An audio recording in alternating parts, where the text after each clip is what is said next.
একের পর এক বিতর্কিত সিদ্ধান্ত গ্রহণের মাধ্যমে বিশ্ব রাজনীতির মঞ্চে ক্রমাগত নতুন মাত্রা যোগ করছেন যুক্তরাষ্ট্রের প্রেসিডেন্ট ডোনাল্ড ট্রাম্প।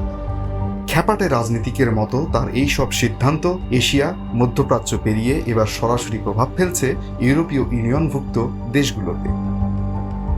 জনগণের ইচ্ছার বিরুদ্ধে গিয়ে ডেনমার্কের আধা স্বায়ত্তশাসিত অঞ্চল গ্রিনল্যান্ডকে দখলে নিতে চান ট্রাম্প। এর বিরোধিতা করায় দেশগুলোর উপর ক্ষুব্ধ মনোভাবও প্রকাশ করেন তিনি।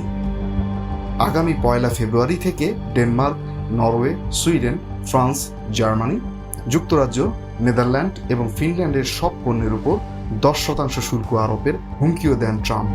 তারপরও বাগে না এলে জুন থেকে এই শুল্ক বাড়িয়ে 25% করবেন বলেও ঘোষণা দিয়েছেন মার্কিন প্রেসিডেন্ট। গ্রিনল্যান্ড দখলে প্রয়োজনে সামরিক শক্তি ব্যবহারের সম্ভাবনাও হাতে রেখেছেন ট্রাম্প। এটি ন্যাটোর মূল ভিত্তি আর্টিকেল 5 বা সম্মিলিত প্রতিরক্ষা নীতির লঙ্ঘন হবে বলে সতর্ক করেছেন রিপাবলিকান নেতারা। ট্রাম্পের এই কৌশলকে হঠকারী আখ্যা দিয়ে তার প্রথম মেয়াদের ভাইস প্রেসিডেন্ট মাইক পেন্স উদ্বেগ প্রকাশ করে বলেন, এটি শুধু ডেনমার্ক নয়, ন্যাটোর সব মিত্রের সঙ্গেও সম্পর্ক নষ্ট করবে। ট্রাম্পের হুমকির পর ব্রাসেলসে জরুরি বৈঠকে বসেন ইউরোপীয় ইউনিয়নের রাষ্ট্রদূতরা। ফরাসি প্রেসিডেন্ট ইমানুয়েল মাখোঁ ট্রাম্পের এই আচরণকে রুশ প্রেসিডেন্ট ভ্লাদিমির পুতিনের আঞ্চলিক আগ্রাসনের সঙ্গে তুলনা করেছেন। তিনি বলেন, কোনো হুমকি বা ভয়ভীতি আমাদের প্রভাবিত করতে পারবে না।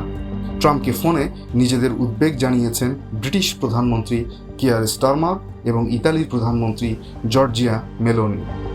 গ্রিনল্যান্ড ইস্যুতে শুল্ক আরোপের সিদ্ধান্তে একমত নন বলে সাফ জানিয়ে দেন মেলোনি।